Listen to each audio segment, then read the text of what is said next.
que é bom pra mim é onde eu quiser estar. A estrela ainda brilha, ela é quem vai me guiar. Ser guerreira é minha sina, batalhando pra vencer. Tenho voz pra ser ouvida, tenho sonhos pra viver. Não vão mais conseguir me anular, me calar. Ninguém vai me impedir de cantar e lutar. Seja em casa, no campo, na rua ou na praça, chega de mordaça, agora eu vou falar. Porque eu sou mulher pra fazer acontecer.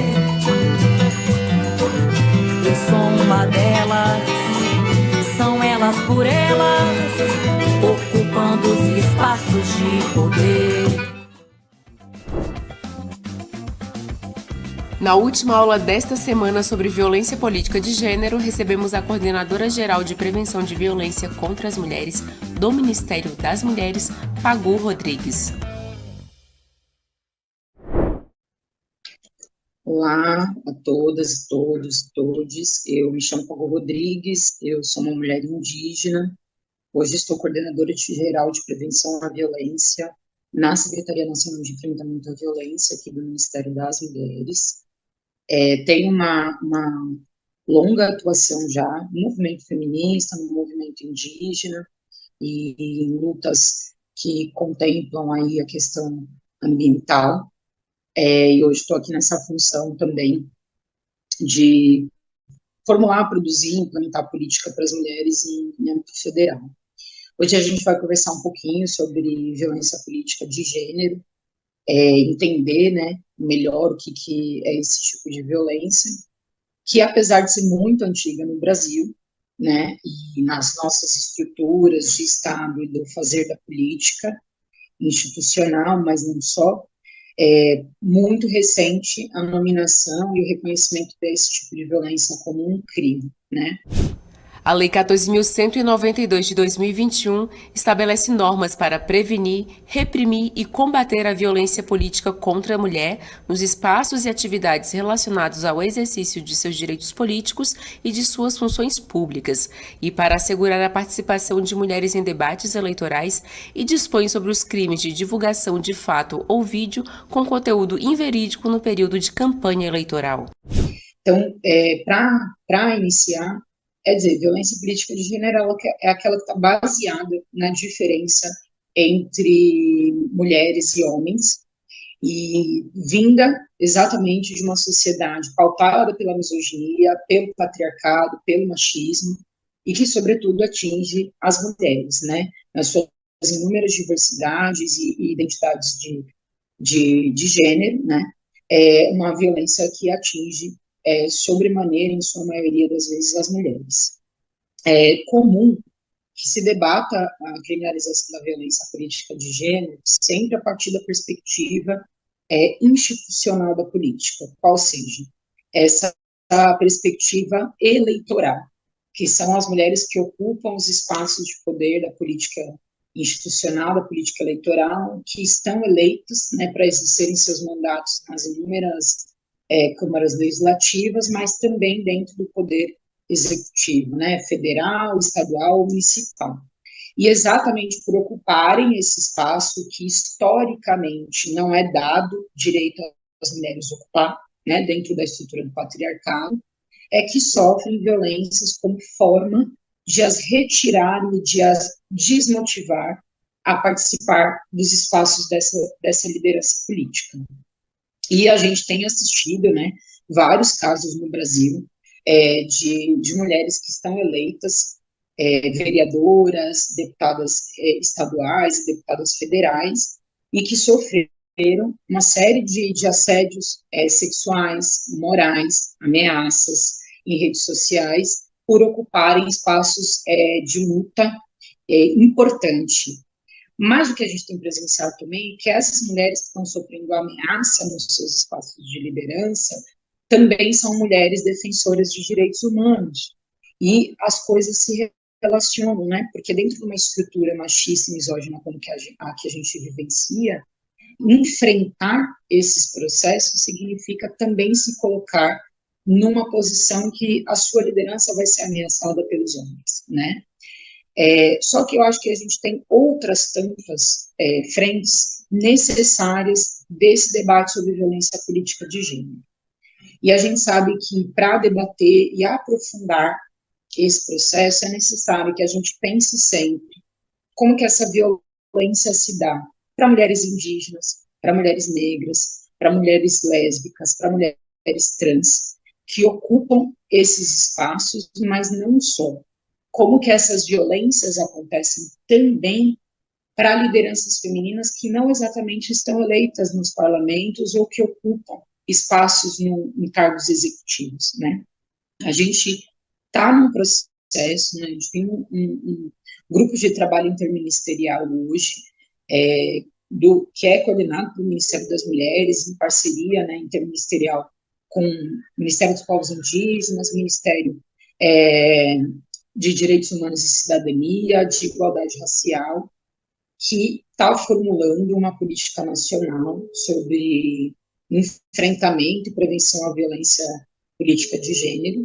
Mulheres lideranças de lutas hoje em conflitos territoriais mesmo, então por demarcação de terras indígenas, por reconhecimento de territórios quilombolas, mulheres defensoras de pautas ambientais e que enfrentam, né, ali na ponta, o agronegócio, o grande latifúndio, que fazem retomadas por terra no Brasil e que estão, sim, sofrendo inúmeras violências políticas e que estão, sim, sofrendo inúmeras ameaças nesse processo. Assim como a gente tem mulheres que são lideranças de movimento social, dentro da luta sindical, e que ocupam espaços de poder dentro dessas frentes e que sofrem uma série de violências, de assédios, que, como forma e tentativa de as retirar desse espaço de construção e de liderança. Então, acho que a gente precisa começar a debater a criminalização da violência política de gênero para além da esfera eleitoral. A gente precisa começar a olhar todas essas mulheres, todas essas frentes, que são produtoras, sim, de violência contra as mulheres, que estão ocupando espaço político, espaço público, espaço de fala, e criar políticas para a contenção, para a prevenção e para o enfrentamento dessas inúmeras violências. É muito comum também que a gente debata o feminicídio, que é aquele decorrente de foro íntimo, né, que é o feminicídio que decorre das violências domésticas. Mas a gente precisa começar a falar do feminicídio político. O feminicídio político, ele é uma resultante fatal dessas violências políticas de gênero que essas inúmeras mulheres estão vivendo nos seus espaços de liderança. Então, a nossa perspectiva de debate de violência política de gênero, ela tem sido, sim, aprofundada como forma de rediscutir as estruturas da sociedade, de garantir a visibilidade necessária para essas mulheres, mas não só, a proteção necessária para essas mulheres, mecanismos protetivos, mecanismos de enfrentamento e combate a essas violências e mecanismos de sensibilização da sociedade para que a sociedade consiga compreender que isso tudo é fruto, sim, primeiro, né, de um período longo que a gente passou, né, que foram dos últimos 6 anos, desde o golpe da presidenta Dilma, de incentivo misógino. E o que é essa misoginia? Desse ódio contra as mulheres.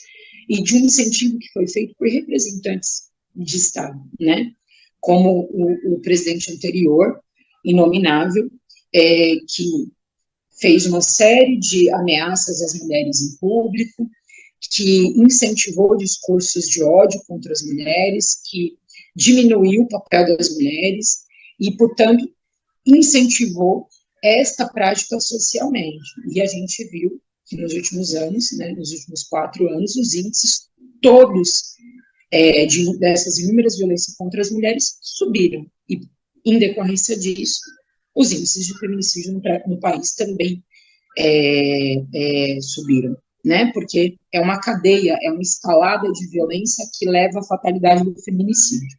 Quando a gente pensa em feminicídio político, não é diferente. Quantas lideranças a gente viu serem mortas dentro da sua luta no território? Em 2022, ao menos 1.410 mulheres foram assassinadas por serem mulheres.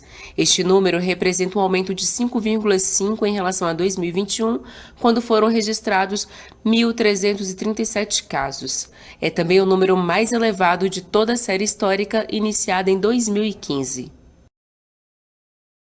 Na luta do reconhecimento pelo seu território, e que foi brutalmente assassinada, é um feminicídio político, mas de inúmeras lideranças indígenas, mulheres, que foram mortas por lutarem pelo direito à demarcação do seu território, né, exemplos disso que a gente tem no Mato Grosso do Sul, recentemente, né, a gente pode ver lideranças femininas que foram torturadas em processos de racismo religioso, né, pela Igreja Evangélica, lideranças que foram mortas por estarem fazendo luta por demarcação de terra, e lideranças que foram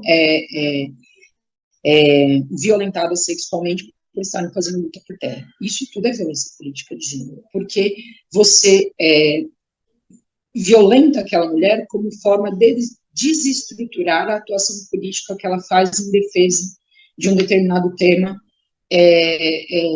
de direitos humanos, né?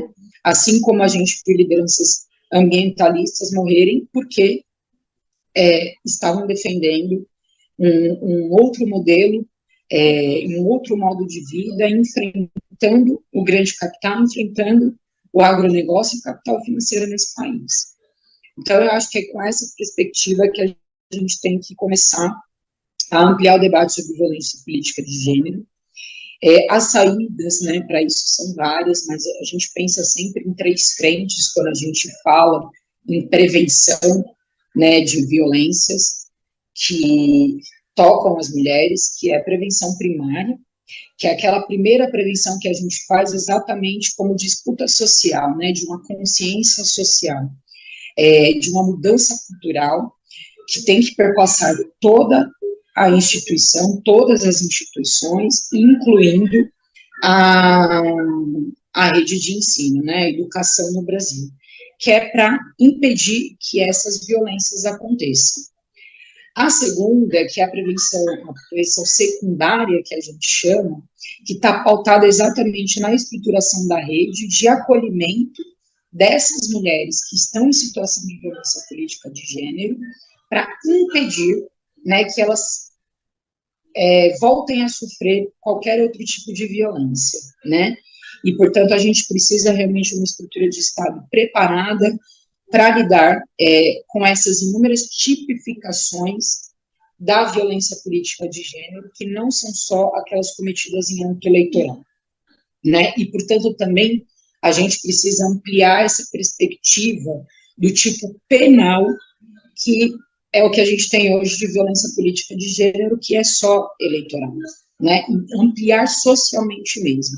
E, conjuntamente com isso, fazer um enfrentamento a esse discurso misógino, que hoje, sobretudo, é ocupado nas redes sociais, no que a gente chama de machosfera, né, pelos grupos de Red Pill, Incel, Blue Pill, que são grupos incentivadores dentro das redes sociais, incentivadores mesmo de violência política contra as mulheres, né? Então, a gente é necessário estruturar essa rede de prevenção secundária para impedir que essas mulheres voltem a sofrer violência. Quando a gente consegue, concretamente, impedir que elas voltem a sofrer essas inúmeras violências políticas, a gente impede também a fatalidade, né, do feminicídio. É disso que se trata. E aí a gente tem o âmbito da prevenção terciária, que é mais ou menos dizer assim, olha, infelizmente a fatalidade aconteceu e a gente precisa, então, de políticas reparatórias para os familiares dessas vítimas, né, e com direito ao que a gente chama de acesso à justiça e memória, né, sobre esses processos. Então, jamais esquecer porque que essas lideranças que foram mortas em decorrência da violência política de gênero, dizer porque elas foram mortas e garantir a memória justa dessas mulheres, né, que estavam nessa frente de luta. Então, eu acho que a gente tem aí, né, uma série de medidas necessárias que estão sendo tomadas com base nessa perspectiva e das quais a gente precisa avançar. Mas, sobretudo, a gente sabe que o projeto de longo prazo que a gente precisa para o Brasil, ele é realmente o de uma redefinição, né, dessa estrutura do patriarcado. Por isso que o feminismo ele é tão importante quando a gente pensa em igualdade de gênero, né?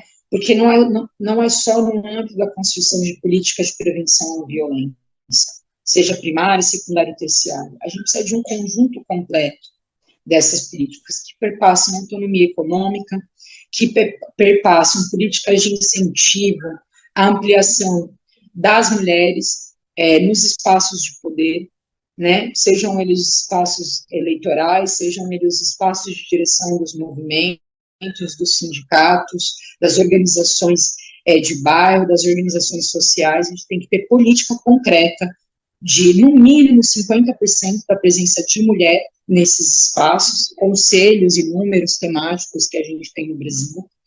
E a gente precisa de políticas sociais e protetivas para a atuação dessas mulheres nesses inúmeros espaços. Então, eu acho que esse é o conjunto, né, com o qual também esse DTI de enfrentamento e prevenção da violência política contra as mulheres e de gênero tem se proposto a atuar e deve, né, apresentar no próximo período uma política nacional mais completa para o enfrentamento a essas inúmeras violências e para discutir com a sociedade.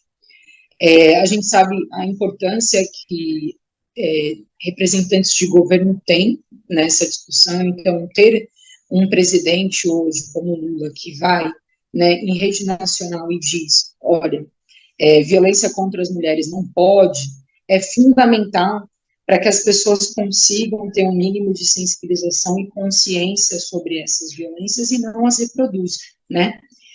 Da mesma forma, o Ministério das Mulheres lançou uma campanha Brasil Sem Violência contra a Mulher, é Brasil com Respeito, que é para iniciar esse diálogo, esse enfrentamento a essa misoginia, a essa machosfera que foi criada e que tem uma atuação fortíssima em redes sociais, que é para começar mesmo uma sensibilização. E eu acho que, para além disso, a gente precisa retomar investimentos orçamentários em política para as mulheres, né? Durante o governo Dilma, havia um orçamento projetado de 527 milhões para execução em política para as mulheres, que foi reduzido na gestão do governo Bolsonaro, né, para 23 milhões, com isso que a gente inicia, né, o primeiro ano do governo Lula e desse Ministério das Mulheres, e que a gente sabe que não é suficiente, não dá nem para começar um debate concreto de mudança na vida das mulheres. Então, a recomposição orçamentária, de orçamento mulher mesmo, orçamento de política para as mulheres é fundamental para a gente retomar a perspectiva de política para as mulheres. E a capilarização da rede de prevenção e enfrentamento à violência, assim como a concretização, né, do Pacto de Prevenção aos Feminicídios, que será levado à frente como meta desse governo, e que será pactuado com estados, com municípios, com metas para a redução de todos esses índices de violência e para, vamos dizer assim, estancar o número de feminicídios no Brasil. Eu acho que nesse momento é o que a gente pode tirar, assim como aula, como perspectiva. Espero que vocês possam, né, aí, depois desse curso, aprofundar melhor todos esses conteúdos, acessar, né, tudo que a gente tem feito no Ministério das Mulheres nesse sentido, e aprofundar o relatório que a gente vai lançar do GTI, com todo esse diagnóstico sobre violência política de gênero no Brasil, mas a gente tem inúmeros institutos aí que podem, que eu vou deixar aqui de referência para que vocês olhem, né, essas pesquisas, esse levantamento que tem sido feito sobre o que é violência política, como o Instituto Marielle. Vocês podem olhar também o Fórum Suprapartidário, né, que é um fórum que reúne vários partidos, as lideranças femininas que têm feito, né, esse debate em âmbito nacional e internacional sobre violência política de gênero.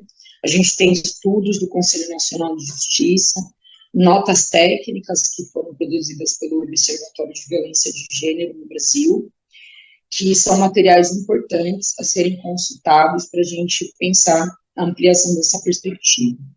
Acho que é isso, a gente se vê numa próxima. Contem aqui conosco. Um abraço. Prevenção à violência política de gênero foi o tema desta aula com a Coordenadora Geral de Prevenção de Violência contra as Mulheres do Ministério das Mulheres, Pagu Rodrigues. Compartilhe esta e outras aulas do TV Elas por Elas Formação com as suas companheiras. É de segunda a sexta-feira, sempre às 4 da tarde, aqui na TV PT.